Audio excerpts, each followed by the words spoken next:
I'm Olivia Miller, 26, stumbling along the gravel shoulder of Route 9 with my 2-year-old clinging to my chest. Semi-trucks are blasting past us, shaking the ground, and I'm terrified. But I keep walking. Then tires screech. My father's black truck slams into park right in front of me. He jumps out, face pale with rage, looking at the empty road behind me. Olivia, where is your vehicle? He shouts over the traffic.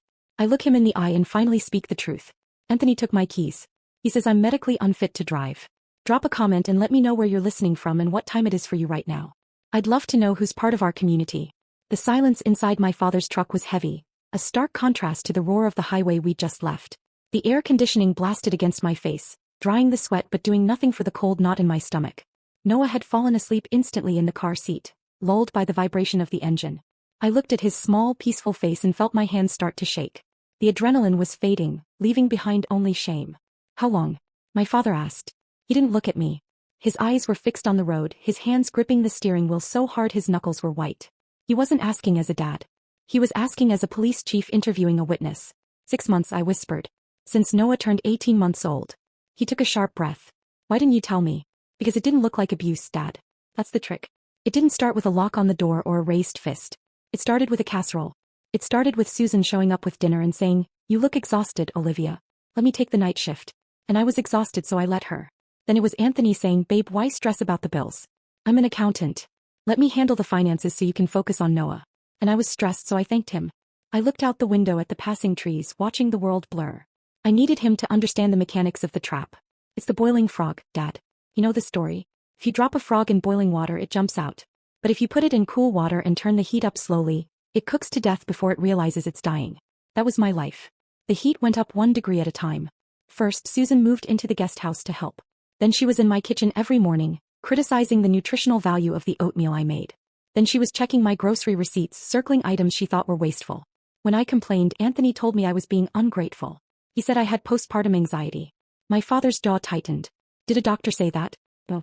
Anthony did. Every time I questioned why he moved our savings into a new account I couldn't access, he said I was being paranoid. Every time I asked why Susan had a key to our bedroom, he said I was being difficult. They made me feel like my brain was broken. Last week I tried to drive to the park and my keys were gone. Anthony said he took them for my own safety because I've been so scattered lately. He said he was protecting me. I looked down at my hands. They were raw from gripping the carrier straps. They checked my phone, Dad. Every night. Anthony said he was just making sure I wasn't doom scrolling, that it was bad for my mental health. But he was reading my text. He was tracking my location. I stopped calling you because I didn't want you to worry and I didn't want them to know I was cracking. I thought if I just behaved better, if I was just calmer, they would give me my life back. My father pulled the truck onto the shoulder of the road and put it in park. He turned to me and the look in his eyes wasn't anger at me. It was the cold, lethal focus of a man who had hunted predators for 30 years. That is not help, Olivia, he said, his voice low and terrifyingly steady. That is a siege. They isolated you. They disarmed you. And then they took you hostage. We're going back. Panic flared in my chest. No, Dad, please. I can't. We aren't going back to talk, he said, shifting the truck back into gear. We are going back to get your things. You are leaving that house today and you are never walking on the side of a highway again. The tires crunched on the pristine gravel driveway. My father's truck looked out of place among the imported sedans and meticulously trimmed hedges. The estate was silent, a fortress of beige stucco and wrought iron. Dad killed the engine, but neither of us moved. Through the windshield I saw them. Anthony and Susan were on the patio. Susan was laughing, holding a glass of white wine while Anthony scrolled on his tablet. They looked like a picture from a magazine. They looked like people who hadn't just forced a mother and child to walk miles on a highway shoulder. Stay here, my father said. I ignored him. I unbuckled Noah's car seat, my fingers fumbling with the straps, and pulled him into my arms. I wasn't staying behind. I walked up the driveway behind my father, matching his stride. Susan spotted us first. Her smile didn't drop, it just froze. Oh, look who's back, she called out, her voice bright and brittle. And she brought reinforcements. Harold, you're just in time for a glass of Chardonnay. My father walked up the stone steps, his boots heavy on the slate. He didn't look at the wine. He looked at Anthony. Where are her keys? He asked. His voice was the same low rumble he used on Suspects, the one that made people stop breathing. Anthony stood up, smoothing his polo shirt. Harold, let's not be dramatic. We were worried about her. She's been unstable. We took the keys for her own safety. You know how new moms get. The casual misogyny, the practice concern. It made my blood boil. I stepped out from behind my father. I'm not unstable, Anthony. I'm leaving. Susan laughed, a short, sharp bark. Leaving? Where are you going to go, Olivia? You don't have a job. You don't have a car. You barely have a brain cell left that isn't focused on diapers. We are protecting you. We are keeping this family together because you are clearly incapable of doing it yourself. My father stepped between us. He didn't shout. He didn't posture. He just looked at Susan with a cold, flat stare. You aren't protecting her. You are holding her hostage. Give her the keys. No. Anthony crossed his arms, trying to match my father's height but failing miserably. Or what, Harold? You going to arrest me? It's my car. It's my house. I make the rules. If she wants to leave, she can walk. But she's not taking my son. The air in the yard changed.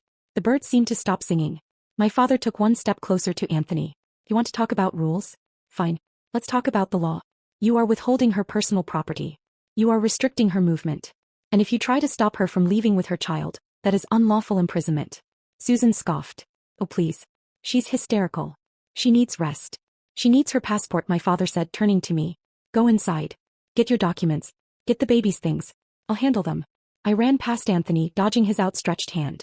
I heard Susan shouting something about trespassing, about calling the police, but my father's voice cut through it all.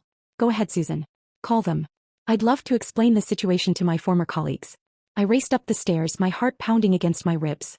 The house felt different now, cold, alien. It wasn't my home. It was a crime scene. I tore open the closet door, my hands moving with a frantic, clumsy speed. I didn't fold anything. I shoved clothes into the duffel bag. Noah's onesies, my jeans, anything I could grab. My breath hitched in my throat, a jagged rhythm of panic. My father stood in the doorway, his back to me, watching the hall. He was a statue, a barrier between me and the people who had slowly dismantled my life. I stopped for a second, clutching Noah's favorite blanket. Dad, I whispered. He didn't turn around. His shoulders were rigid. I saw it then, 6 months ago, he said, his voice rough with a pain I hadn't expected. The Sunday dinner when you didn't laugh once. The way you looked at Anthony before you answered a simple question. I saw the light going out in your eyes, Olivia. I froze. He knew. I told myself it wasn't my place, he continued, his voice cracking. I told myself marriage is hard, that I shouldn't interfere, that I was helping by giving you space. I thought I was respecting your boundaries. But I wasn't. I was leaving you behind enemy lines without a weapon. I'm so sorry. The guilt in his voice was heavy, a physical thing. It was the silent regret of the watchman who fell asleep while the castle was breached. I walked over and put a hand on his arm. You're here now, I said. But Dad, you need to know something. I didn't stay because I was weak. He turned to look at me, his eyes searching mine. I stayed because I was terrified that if I left without a plan they would take Noah. I pulled a hidden folder from under the mattress. The one place Susan never checked because she was too busy inspecting the dust on the baseboards. I opened it. Inside were photos of Anthony's bank statements I'd snapped when he left his laptop open. Screenshots of texts between him and Susan discussing how to manage me. I wasn't just surviving, Dad, I said, my voice steadying. I was gathering ammunition. It's the invisible chain of the survivor. You don't yank against the chain because it just chokes you harder. You wait. You pick the lock while they're sleeping. I was waiting for the moment I could leave with Noah and never have to look back. Today was that moment. My father looked at the folder, then at me. He didn't see a victim anymore. He saw his daughter. Let's go, he said. We walked out of the bedroom. Anthony was at the bottom of the stairs, looking up at us with a mix of fury and disbelief. Susan was behind him, her phone in her hand. You can't take him, she shrieked, pointing at Noah in my arms. That is kidnapping. I have the police on the line right now. My father didn't even slow down. He descended the stairs step by heavy step, forcing Anthony to back up. It is not kidnapping for a mother to travel with her child, Susan, my father said, his voice projecting with the authority of a man who knew every statute by heart. But preventing a person from leaving a premises? That is unlawful restraint. And if you lie to a 911 dispatcher about a custody dispute to incite a police response, that is filing a false report. Do you want me to spell out the sentencing guidelines for you? Susan's mouth snapped shut. Her thumb hovered over her phone screen, trembling. I walked past them. I didn't look at Anthony. I didn't look at the kitchen where I'd cried over burnt toast. I walked out the front door into the blinding afternoon sun. The air tasted different out here. Tasted like oxygen. The drive to my father's house felt like the first real breath I'd taken in a year. The silence wasn't empty, it was safe. Noah babbled in the back seat, pointing at the passing trees, oblivious to the fact that his mother had just burned down her life to save his. When we pulled into Dad's driveway, I expected relief. Instead, my brain switched into overdrive. The adrenaline crash was brutal, leaving me shaky and nauseous. We need to check everything, I said, dumping the duffel bag on Dad's kitchen table. My father was already on the phone with his lawyer, but he nodded at me. Check what? The money. The documents. Everything. I spread the papers out. I'd managed to grab the file folder from Anthony's home office while Dad was blocking the stairs. My hands trembled as I opened it. Bank statements. Loan agreements. Title documents. It took 10 minutes to realize the extent of the damage. Dad hung up the phone and walked over. What did you find? I stared at the paper in my hand, the numbers blurring. My car, I whispered. The SUV you bought me when Noah was born. Yeah. It's gone. Anthony sold it 3 weeks ago to a dealership in the next county. The bill of sale was right there, dated the day after he took my keys. $12,000. My father's face went stoic, a mask of controlled rage. He sold a gift given to his wife? He didn't just sell it, Dad. Look at this. I pushed a bank transfer receipt toward him. He used the money to pay off a credit card. But the card isn't in his name. It's in Susan's. Dad picked up the paper. Susan's gambling debt? Or a failed business venture? Does it matter? They stole my car to pay her bills. But that wasn't the worst of it. I dug deeper into the file, my heart pounding a frantic rhythm against my ribs. There was a loan document from a private lender. $40,000. The borrower listed was Olivia Miller. I didn't sign this, I said, my voice rising in panic. Dad, look at the signature. Sunit. Looks like Anthony trying to write like you, Dad finished. I felt the room spin. He took out a $40,000 loan in my name. And the educational trust fund? The $56,000 my grandmother left me? I logged into the banking app on my phone, my fingers slipping on the screen. Incorrect password. I tried again. Locked out. I called the automated number, punching in my social security number. The balance of your account ending in 4492 is $0.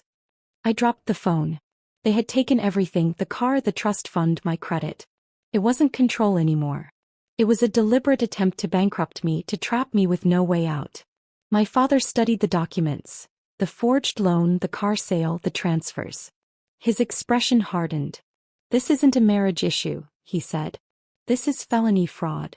When Anthony and Susan showed up, shouting and threatening custody, I opened the door calmly and handed him the envelope. Inside was the proof, loan documents, bank records, the forged signature. His confidence collapsed as he read. You stole $56,000, I said. That's not a marriage. That's a crime. I gave them a choice. Return the money by morning or the file goes to the district attorney. They left in panic, exposed and powerless. 3 months later, I locked the door of my own apartment. Small, quiet, chosen by me. My bank balance was modest, but it was mine. Anthony was facing charges. I was rebuilding my life. I wasn't grateful for the cage anymore. I had burned it down and built something entirely my own.